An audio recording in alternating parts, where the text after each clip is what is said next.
Hi guys, we're making Giuseppe and Son's pea salad today. So we've got some lovely fresh peas that have been blanched, some chives, some eschalots, some chiffonade mint, some chiffonade basil, bit of salt, bit of pepper,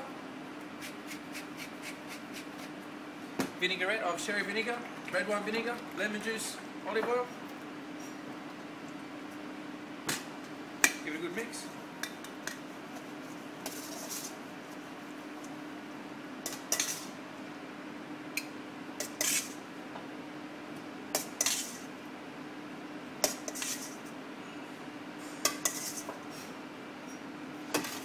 Finish it with a bit of air-dried ricotta.